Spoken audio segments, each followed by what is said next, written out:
नमस्कार विद्यार्थी मित्रांनो, मी मराठी मॅडम. आपण लेसन नंबर 9 स्टार्ट केलेला आहे. त्यातला प्रॅक्टिस सेट 9.1 आपला झालेला आहे. तो व्हिडिओ तुम्ही पाहिला असेलच. आता आपल्याला प्रॅक्टिस सेट 9.2 घ्यायचा आहे. त्याआधी आपण कमिशन आणि रिबेट म्हणजे काय ह्याच्याबद्दल माहिती करून घेऊया. बघा, पहिला मुद्दा आहे आपला कमिशन. बघा, समटाइम्स पेज नंबर 55 वरती दिलेला आहे. बुक्स ओपन करून बसला तरी चालणार आहे. बघा, कमिशन म्हणजे काय. Sometimes it is not possible for a company to sell their manufacture goods. In such a case, the company assigns responsibility of selling the goods. The person gets some remuneration for the service. The remuneration is called commission.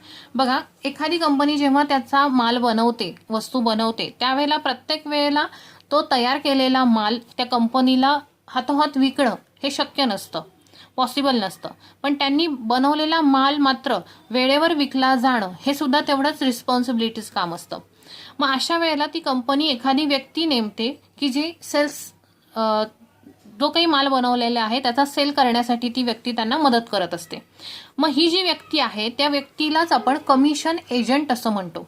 आणि ते जे काम ती व्यक्ती त्या कंपनीसाठी करत असते त्यासाठी त्या व्यक्तीला कंपनीकडून काही मोबदला दिला जातो, काही पैसे दिले जातात. त्यालाच कमिशन असं म्हटलं जातं. कमिशन हे पर्सेंटेजमध्ये दिलं जातं की एवढं काम केलं तर 1% कमिशन किंवा 2% कमिशन. जी काही वस्तू आहे किंवा जो काही माल आहे त्या मालावरती डिपेंड ते कमिशन असतं. 1%, 2%, 3% याप्रमाणे. बघा, the person who provides such a type of service is called a commission. Commission is decided in terms of percentage. Commission हे नेहमी पर्सेंटेज फॉर्ममध्ये दिलं जातं. The rate of commission vary according to the types of good. Vary होणे म्हणजे काय, कमी जास्त होणे. की तो जो काही माल आहे किंवा वस्तू आहे त्यावर डिपेंड रेट ऑफ कमिशन असतो. म्हणजे 1%, 2%, 5% याप्रमाणे. If owners of land, house, cattle etcetera want to sell the belongings, it is not easy for them to find such a customer. बघा, एखाद्या व्यक्तीची स्वतःची जमीन असेल, घर असेल, गुरंढोरं असतील, त्याला जर ते विकायचं असेल तर त्याला डायरेक्ट एखादा कस्टमर शोधणं अवघड जातं. In such a situation, the person who brings the seller and the buyer together is known as mediator, agent or commission agent. मग अशा सिच्युएशन मध्ये सेलर आणि बायर यांची भेट घडवून देणारी जी व्यक्ती आहे, सेलर म्हणजे ज्याला विकायचं आहे तो, आणि बायर म्हणजे ज्याला ती वस्तू विकत घ्यायची आहे तो व्यक्ती, या दोघांना जोडणारा जो व्यक्ती असेल तिसरा, त्यालाच आपण एजंट किंवा कमिशन एजंट किंवा मेडिटर असं म्हणतो. बघा, फूड ग्रेन्स म्हणजे धान्य, व्हेजिटेबल्स भाज्या, फ्रुट्स फळं, फ्लावर्स फुलं are also sold with the help of agent. या वस्तू सुद्धा एजंटच्या मदतीने विकल्या जातात. For the job the agent gets commission. आणि ह्या जॉबसाठी तो एजंट कमिशन घेत असतो. The commission is receive from the seller or the buyer or from the both. मग त्यावेळेला त्या एजंटला कधी कधी सेलरकडून कमिशन मिळतं, तर कधी बायरकडून कमिशन मिळतं, तर कधी कधी दोघांकडूनही त्याला कमिशन मिळतं. ओके, आता आपण बघूया रिबेट म्हणजे काय. बघा, आपण डिस्काउंट हा भाग आधीच्या 9.1 मध्ये पाहिलेला आहे. रिबेट म्हणजे सुद्धा एक प्रकारचा डिस्काउंट आहे. पण डिस्काउंट हा वेगवेगळे दुकानदार असतील किंवा कंपनीवाले असतील आपल्याला देत असतात वेगवेगळ्या वस्तूंवरती. पण रिबेट हा आपल्याला गव्हर्नमेंटकडून मिळालेला डिस्काउंट असतो. गव्हर्नमेंट जेव्हा अनाऊन्स करतं की ह्या वस्तूवरती एवढा 2% डिस्काउंट आहे, तेव्हा आपल्याला गव्हर्नमेंट थ्रू तो डिस्काउंट दिला जातो. त्याला रिबेट असं म्हणतात. The organisation like Khadi Gramodyog, handloom shops, handicraft selling centres, बचत ग्रुप्स. बघा, यासारख्या ज्या ऑर्गनायझेशन्स आहेत ह्या अंडर गव्हर्नमेंट असतात. Gives attractive discount on special occasion. ह्या सगळ्या विविध गव्हर्नमेंटच्या ज्या ऑर्गनायझेशन्स आहेत या ठिकाणी स्पेशल ओकॅजनला याच्यावरती अट्रॅक्टिव्ह डिस्काउंट त्या वस्तूंवरती दिले जातात. आता स्पेशल ओकॅजन म्हणजे कोणतं, की जसं दिवाळी आहे, गणपती आहे, गणपती फेस्टिवल आहे, असे जे मोठे मोठे उत्सव असतात किंवा स्पेशल ओकॅजन्स असतात, अशा वेळेला लोकांनी जास्तीत जास्त प्रतिसाद द्यावा म्हणून गव्हर्नमेंट काय करतं की त्यांच्या ज्या ह्या ऑर्गनायझेशन्स आहेत या ठिकाणी ते डिस्काउंट जाहीर करतात. फॉर एक्झाम्पल दिले त्यांनी बघा, at the time of Gandhi Jayanti. आता 2 ऑक्टोबरला गांधी जयंती असते. मग या दिवशी खादी ग्रामोद्योगमध्ये वेगवेगळ्या प्रकारचे डिस्काउंट दिले जातात की जेणेकरून लोकांनी जास्तीत जास्त खादीचे कपडे वापरावेत. मग डिस्काउंट म्हणजेच काय, तर त्या ठिकाणी रिबेट लागू केला जातो. The khadi textile goods are discounted for promoting khadi. At such a time the amount of discount is compensated by the government. मग अशा वेळेला गव्हर्नमेंटकडून जो डिस्काउंट दिला जातो त्यालाच आपण रिबेट असं म्हणतो. This monetary compensation is known as rebate. Hence rebate is also type of discount. तो डिस्काउंटचाच एक प्रकार आहे. The individual having income up to certain limits also receive some discount on their payable income tax. This discount is also known as rebate. याला सुद्धा rebate असंच म्हटलं जातं. तर तुम्हाला कमिशन आणि रिबेट ह्या दोन्ही गोष्टी क्लिअर झाल्या असतील. आता आपण प्रॅक्टिस सेट 9.2 पाहूया. बघा, प्रॅक्टिस सेट 9.1 मधला फर्स्ट क्वेश्चन आहे. John sold books worth ₹4,500 for a publisher. बघा, जॉन नावाच्या एका माणसाने 4,500 रुपयांचे काही बुक्स एका पब्लिशरला विकले. For this he received 15% commission. या व्यवहारामध्ये त्याला 15% कमिशन मिळालं. कोणाला मिळालं? जॉनला मिळालं. जॉनने पब्लिशरला पुस्तकं विकली आहेत आणि ती पुस्तकं विकल्याबद्दल त्याला 15% 15% कमिशन मिळालंय. Complete the following activity to find the total commission John obtain. तर या व्यवहारामध्ये जॉनला किती रुपये कमिशन मिळालं हे आपल्याला काढायचंय. जसं आधीच्या प्रॉब्लेम सेटमध्ये 2% डिस्काउंट मिळाला, पण तो 2% डिस्काउंट म्हणजे टोटल डिस्काउंट किती रुपयात तो डिस्काउंट मिळाला हे आपण काढत होतो. तसंच इथे 15% कमिशन म्हणजे किती रुपये कमिशन त्याला मिळालं हे आपल्याला काढायचंय. सेलिंग प्राइस ऑफ बुक्स, त्याने किती रुपयाला पुस्तकं विकली आहेत? तर 4,500 रुपीज. 4,500 रुपीजला. रेट ऑफ कमिशन, त्याला काय कमिशन मिळालं होतं? तर 15%. सो 15% रेट ऑफ कमिशन आहे.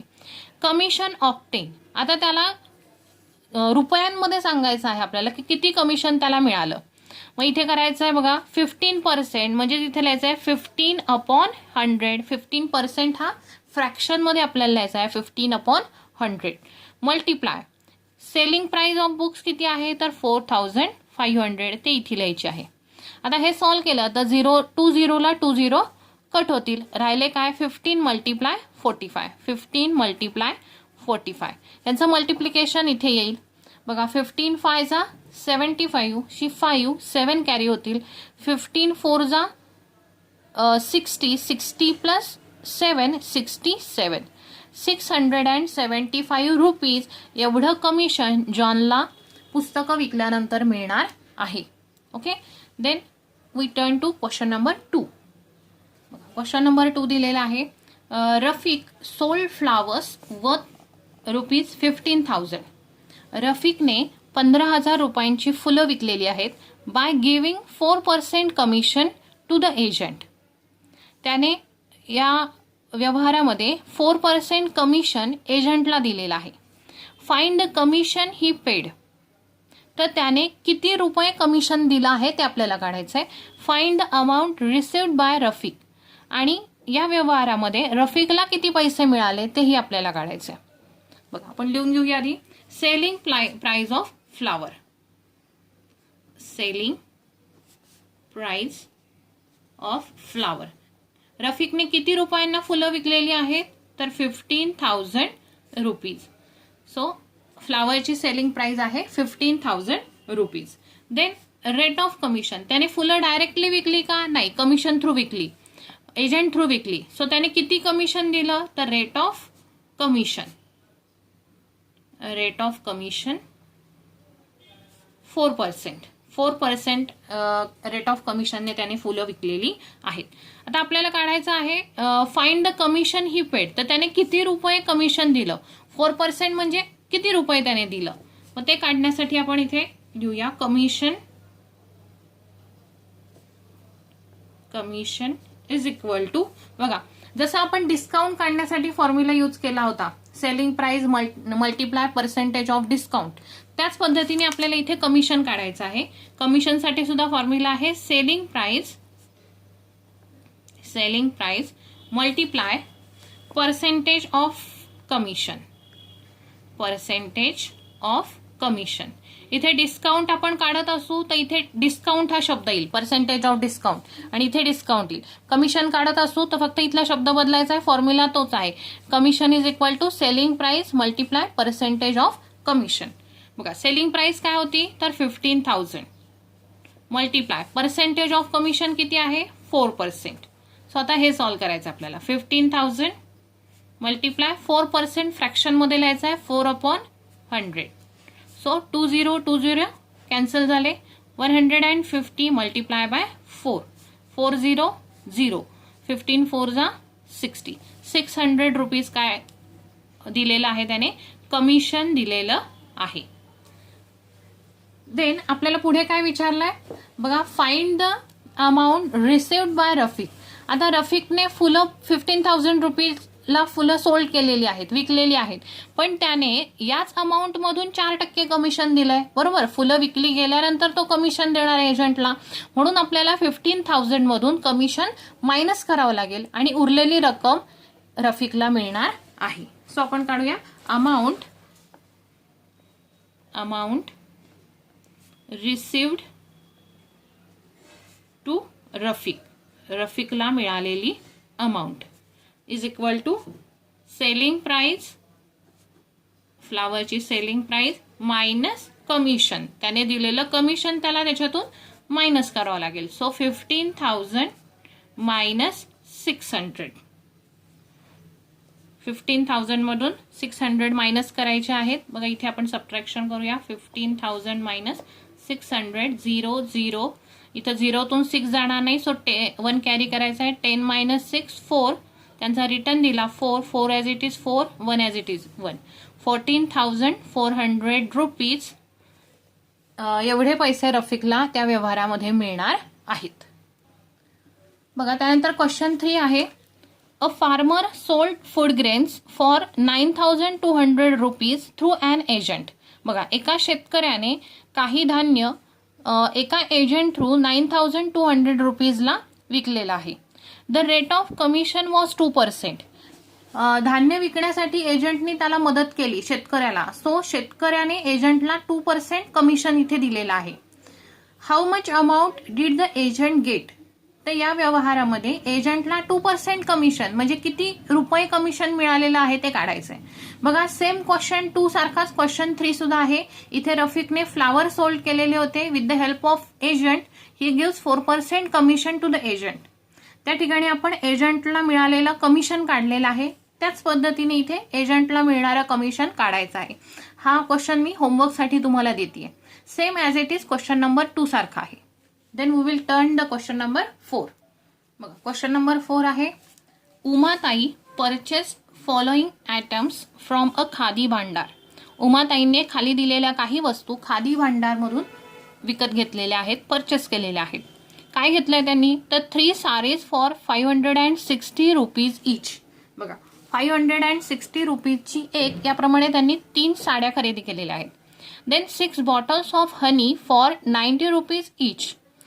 हनी म्हणजेच मधाची बाटली, एक मधाची बाटली 90 रुपयाला, 90 रुपीजला, याप्रमाणे त्यांनी 6 बॉटल्स घेतलेल्या आहेत. On the purchase she received a rebate of 12%. त्यांनी ज्या वस्तू खरेदी केलेल्या आहेत त्या वस्तूंवरती त्यांना 12% एवढा रिबेट मिळालेला आहे, म्हणजे गव्हर्नमेंटकडून एवढी सूट त्यांना मिळालेली आहे. How much total amount Umatai paid. तर उमाताईंनी ह्या घेतलेल्या वस्तूंचे किती रुपये दुकानदाराला पेड केले आहेत ते आपल्याला काढायचे, म्हणजे सूट वजा होऊन. आधी आपल्याला काय काढावं लागेल की दोन्ही वस्तूंची टोटल कॉस्ट काढावी लागेल आणि त्या टोटल कॉस्टमधून रिबेट इथे पर्सेंटेजमध्ये दिलंय ते आपल्याला रुपीजमध्ये काढावं लागेल आणि सेलिंग प्राइसमधून रिबेट मायनस करावं लागेल आणि जी अमाऊंट येईल ती अमाऊंट उमाताई दुकानदाराला पेड करतील. ओके, आता आपण स्टेप बाय स्टेप सॉल्व्ह करूया. इथे आपल्याला दिलंय त्यांनी 3 साड्या खरेदी केल्यात, पण आपल्याला कॉस्ट एकाच साडीची दिली, सो आपल्याला 3 साड्यांची कॉस्ट काढायची. सो लिहायचं आहे cost of one sari is equal to 560 rupees. Therefore cost of 3 sarees is equal to 560 multiply by 3. बघा एकावरून अनेकांची किंमत काढताना आपण मल्टिप्लिकेशन करतो.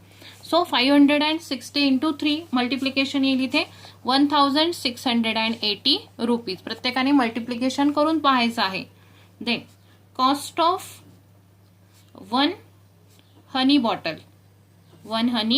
Bottle is equal to 90 rupees.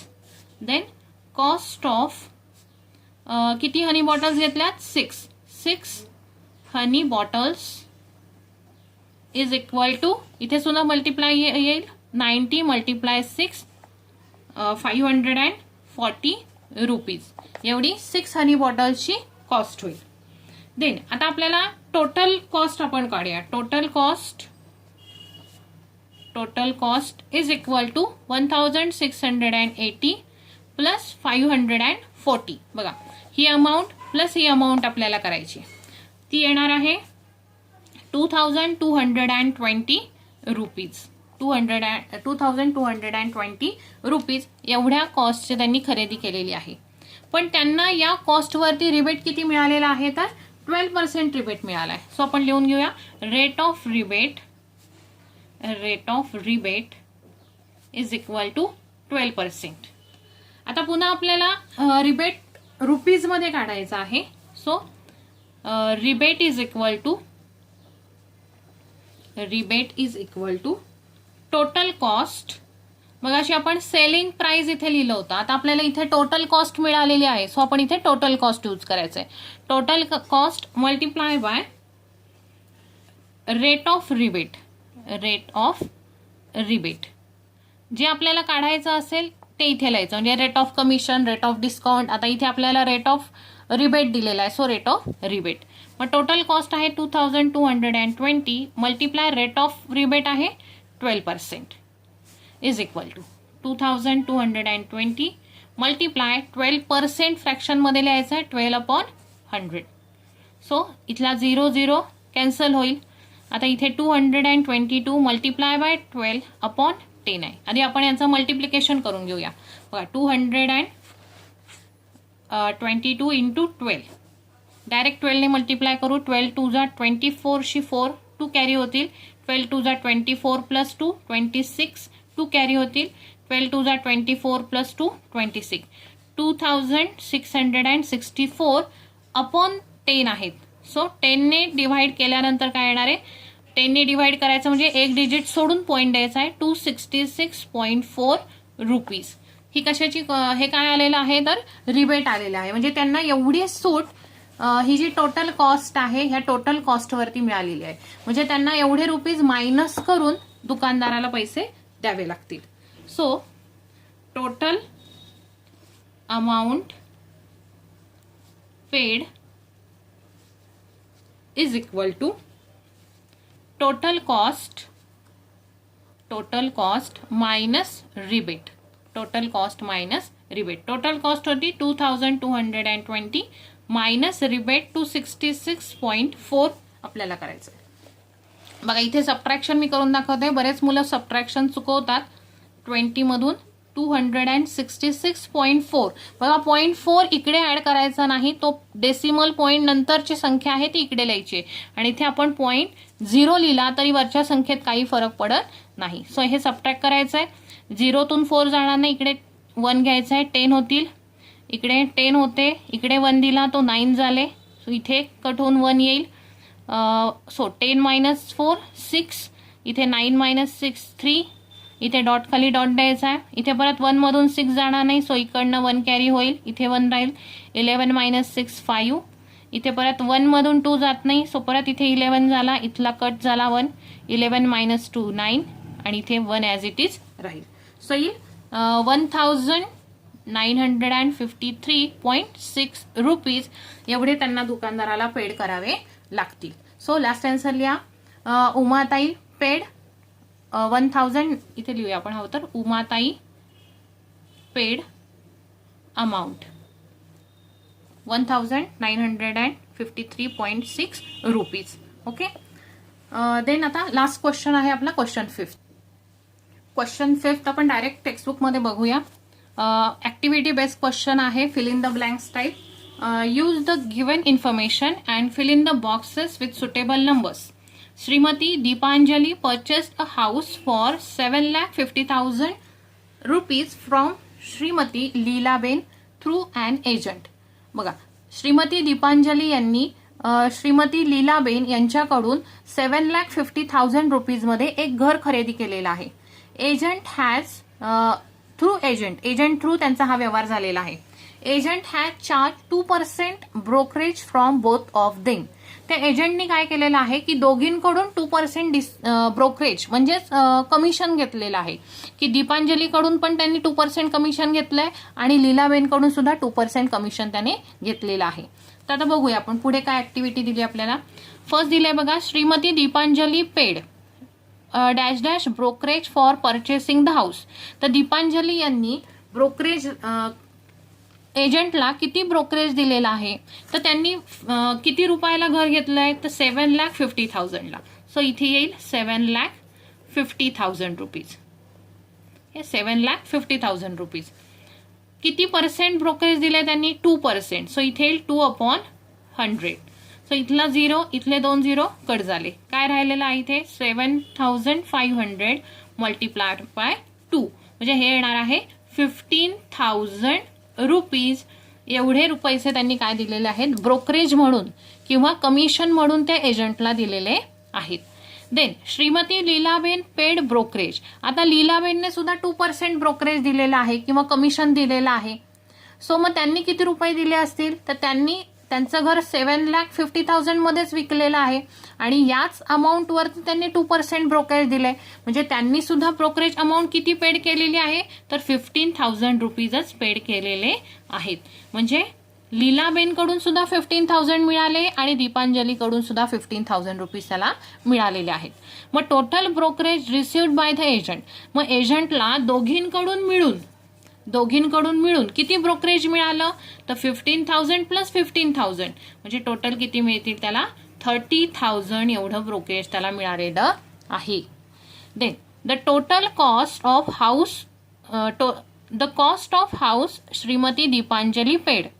तर दीपांजली यांनी घराची एकूण किती किंमत दिलेली आहे बघा. त्यांनी तर 7,50,000 मध्ये हाऊस घेतलेला आहे, पण प्लस त्यांना ब्रोकरेज पण द्यावं लागलंय. म्हणजे ब्रोकरेजची अमाऊंट पण ह्याच्यामध्ये आपल्याला ऍड करावी लागेल. So 7,50,000 plus 15,000 is equal to बघा, यांची जर ऍडिशन केली तर ती ऍडिशन येणार आहे 7,65,500 रुपीज. एवढी अमाऊंट त्यांनी घर घेण्यासाठी खर्च केलेली आहे. Then the selling price of house for Shrimati Lilaben. मग लीलाबेन यांना घर विकल्यानंतर सेल केल्यानंतर किती पैसे मिळाले, त्यांनी घर एवढ्या रकमेमध्ये विकलं 7,50,000 मध्ये विकलं, पण त्यांना एजंटला 2% ब्रोकरेज म्हणजे 15,000 द्यावे लागले. ते त्यांनी ह्याच्यातूनच दिले ना, घर जी विकलेली अमाऊंट आहे त्याच्यातून त्यांनी 15,000 रुपीज दिले.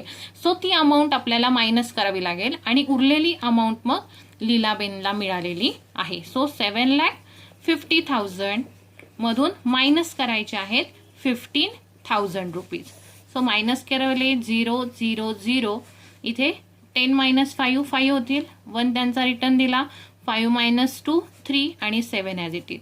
सो 7,35,000 एवढी अमाऊंट लीलाबेन यांना मिळालेली आहे घर विकल्यानंतर. ओके, या ठिकाणी आपला लेसन या ठिकाणी कंप्लीट झालेला आहे. सो व्हिडिओ आवडला असेल तर लाईक करा आणि कमेंट सुद्धा करा न विसरता.